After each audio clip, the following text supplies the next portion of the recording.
Yet these people bear full responsibility for their actions.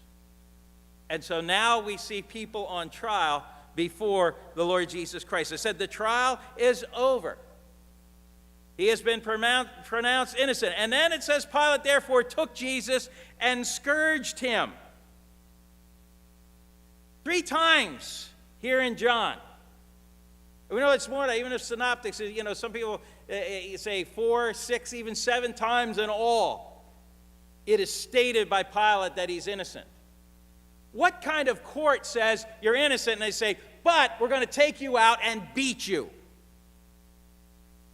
I find no fault in him at all. But he took him and he scourged him. And they mocked him. And remember, this was done not by soldiers who kind of got out of hand. This was done by the orders of Pontius Pilate. And we're not talking about a little beating here. Some of you have seen The Passion of the Christ.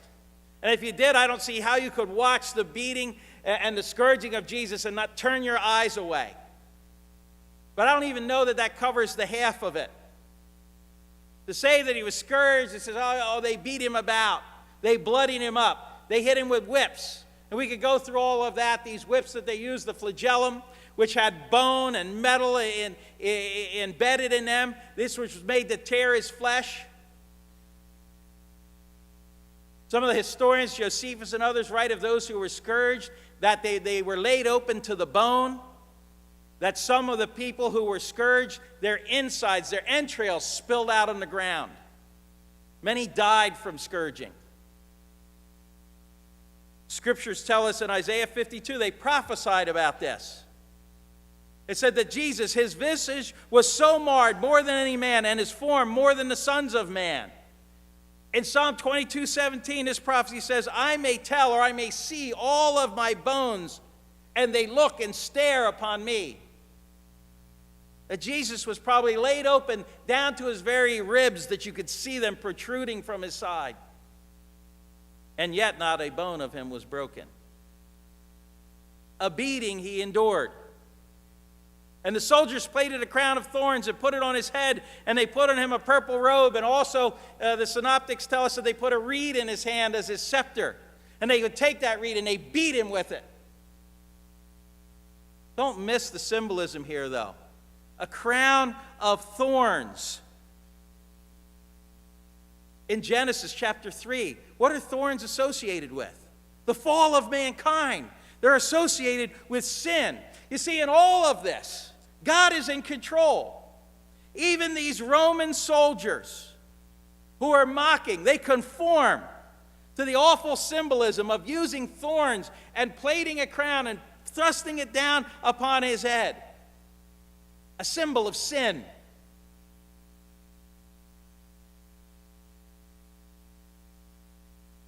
Pilate did all of this, seeing it as a means of getting rid of Jesus or not having to put him to death. For it says after they had done that, and they said, Hail, King of the Jews. That's the charge they had brought against him. That's the charge even that Pilate initially tried him on.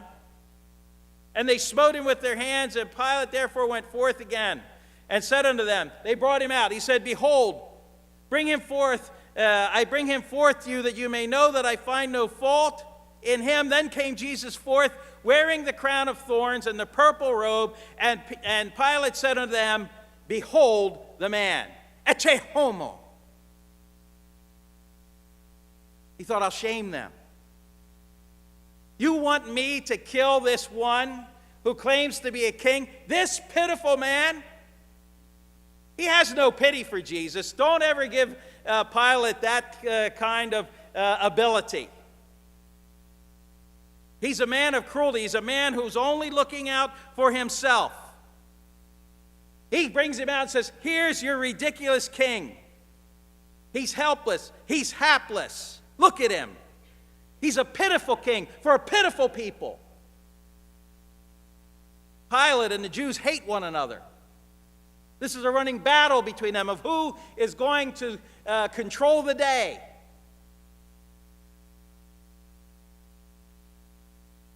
He's hoping maybe to bring some pity to them. Why kill this one, look at him. Ecce homo. He's nothing. He's nobody. Why are we wasting our time on this one? Why would you want this pitiful person crucified? That's the attitude here. Here is Pilate. He is supposed to be a representative of Rome who prided itself on law and order. Here's a man who has pronounced him innocent. I don't find any fault in him. Sent him to Herod. That didn't work. Brought him back. He said, I know what I'll do. I'll release Jesus to them. Because it was the custom at the Passover feast to release a prisoner to the people. A gesture of goodwill from the Roman government. Here, I'll release Jesus to you. No, we don't want him. Give us Barabbas instead. Who has him scourged. And he goes out. And look at that closely. Pilate therefore went forth again unto them. Behold, I bring him forth to you that you may know that I find no fault in him. What kind of judge is this? What kind of judge has to obtain consent from the accusers for the verdict that he has found? Since when does a judge treat his verdict as non-final until he gets the approval of those who have accused?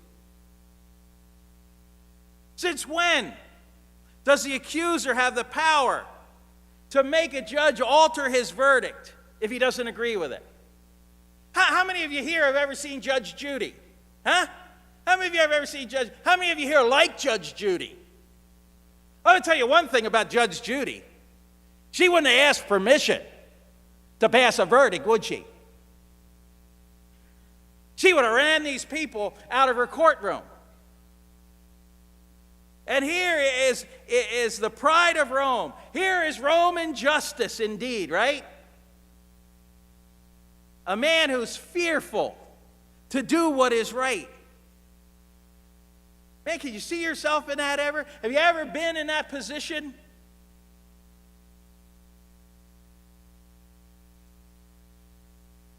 They press him. Look at the man. And when the chief priests, therefore, and officers saw him, they cried out, saying, Crucify him, crucify him. And Pilate said unto them, Take him and crucify him yourself, for I find no fault in him. Another jab at them. You notice they didn't take him and crucify him. Why? Because they didn't have the authority or power. Pilate's not giving to them. He said, Why don't you go and crucify him? They knew that they couldn't. He's making fun of the Jewish leaders. You want him crucified? You do it. Oh, that's right. You're not allowed. Only I have that power. See, he's trying to hold on to who he is, and yet he's being pushed around. But then they say something that really does bring fear to him. And the Jews answered him and said, We have a law, and by our law he ought to die. Roman law says he's innocent. Jewish law says he's guilty, or they claim it, because he made himself the Son of God. He didn't make himself the Son of God. He was the Son of God. We'll look at that in a little bit later as we look at the Jewish leaders and what they were about. But when Pilate heard that saying, he was the more afraid. Here's this man who spent all of his life climbing the ladder of success, all his life trying to get to the pinnacle of power. And he's afraid of this Jewish mob and these Jewish leaders, and he's afraid now of Jesus.